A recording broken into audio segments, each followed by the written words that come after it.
was sent this pond pump in exchange for this video, so let's go ahead and open this up, and we're also going to be testing it out. So it comes with a mesh bag, the instruction manual. We also have the adapter, and then this is the actual pump itself. So this is what it looks like. And then we also have this long cable.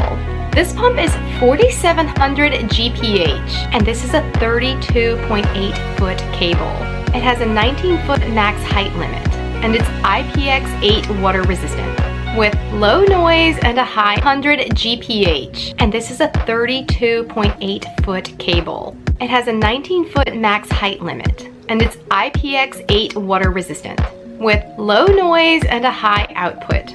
It also has a 5-position adjustable nozzle range. So let's go ahead and take this outside and test it out. So we have the pump here in this tub. We're going to be testing it out with the water in there right now.